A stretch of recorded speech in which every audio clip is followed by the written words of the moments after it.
Welcome to Sensitivity Analysis, a training session on the tools within capital budgeting. I'm Daniel Taylor. Let's get started. Today, we will be exploring the goals and functions of financial management, defining capital budgeting, defining sensitivity analysis, exploring the qualitative and quantitative steps, evaluating internal and external risk, showcasing a business example, closing remarks, and my references.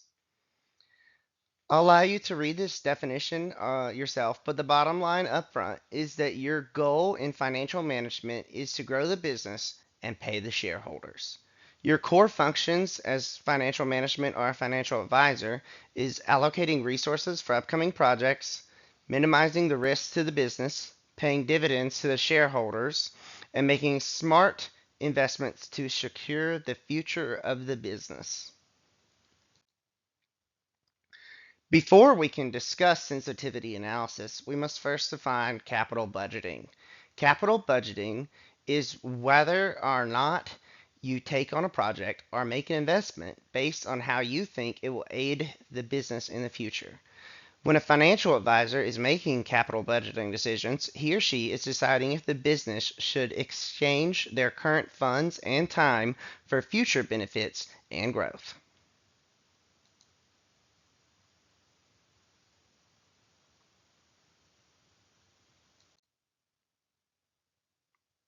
Sensitivity analysis is defined here, and the bottom line up front is that sensitivity analysis helps you laying out how certain factors can positively or negatively influence your investment decisions. The two steps of sensitivity analysis that we are looking at today are qualitative and quantitative.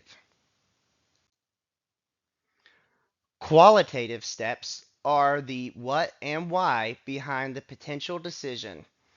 They are the more abstract things that can weigh heavily on if your potential business move is a good idea or not. During this step, we will lay out the context for the decision, think about the most likely outcomes, and how this will affect the customers, shareholders, and workers. Where qualitative steps were the more abstract, the quantitative steps are the hard data and statistics. This is the how much associated with every part of the investment and business. How much will it cost? How much will it gain? And where will this funding come from within the business, or if you're going to take on debt for it? During the sensitivity analysis, we'll evaluate risk.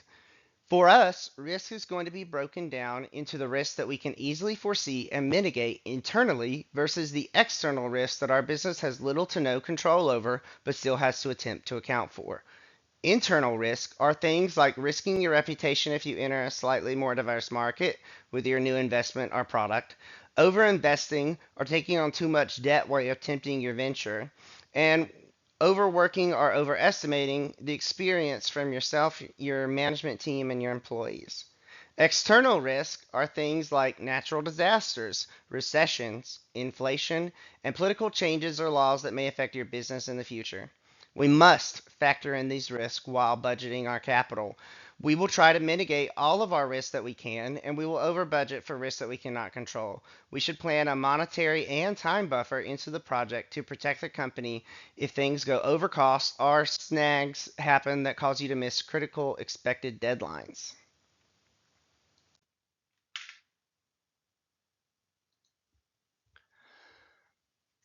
This is my simple example of the sensitivity analysis required for capital budgeting decisions. What if my beekeeping side business decided to expand its product line from just honey sales to beeswax products as well? When looking at the qualitative overview, beeswax products are very popular in the beekeeping and holistic health world. Many customers that are already willing to buy expensive honey just because it's raw and local will also buy more local products with no crazy chemicals in them. I've already been asked many times before if and when I will sell these products, so customer interest is there. I've even made a few products in small amounts from just my family, so I have the general knowledge and experience to start doing this. When looking at the quantitative step, the cost of starting to make and sell beeswax products on the scale my business could accept is about $1,000, with some of the major expenses shown here for detail. However, I would probably not sell much of these products per year. Honey would still remain my Honey would still remain my main revenue source, and this would only increase my sales by maybe $100 or so for the first year. While that sounds like a low increase for the initial investment, one thing that is not easy to factor in with a hard dollar amount is the goodwill factor of my business. Me having beeswax products may increase my brand loyalty by keeping some customers from going to someone else for their honey. Also, even if I do not quickly turn over the beeswax inventory, many people shopping at the market I've set up at will see it and come over to my stand because of it. This could inadvertently raise my honey sales throughout the other portion of my business, even if they do not actually buy the beeswax products, almost like a marketing ploy to draw customers into my stand. My main concern that I would foresee with how time intensive with this would be how time intensive beeswax melting, cleaning, and product making is. Both myself and my employee, that is shown here, have families and full time jobs in the military, plus our existing time commitments associated with the beekeeping and honey extraction. In addition to that, I also have college that takes a good amount of my time, and I would need to use that time to develop these products instead. The value of my time and my employees' time may be better used not conducting this project. For external risk, the main external risk to this decision and my business as a whole is always the weather. A natural disaster like a prolonged drought or severe flooding or a tornado could devastate my bees. They will not make wax if the weather is bad, and they only do that when they're thriving.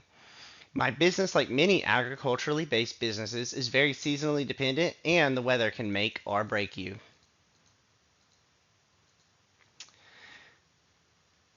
In the end, my capital budgeting decision based on this sensitivity analysis is to not add to my product line. The time value is just not there for my employee and I. I'd much rather spend that time with my family and working on this degree. Had I not done this sensitivity analysis, my business might have wasted a ton of time and $1,000 just to realize that we had overestimated the business's capabilities and previous time commitments. I believe that sensitivity analysis is a great tool to aid in the decision making process. Conclusion. As we close out this training session, I hope that you enjoyed the session on sensitivity analysis. Today we covered the goals and functions of financial management, capital budgeting, sensitivity analysis, qualitative and quantitative steps, evaluated internal and external risk regarding the capital budgeting, and we looked over my business example. Thank you for your time. Please let me know if you have any questions, and feel free to review my references on the following slide if you would like. Again, I'm Daniel Taylor, and this was your brief covering sensitivity analysis. Thank you.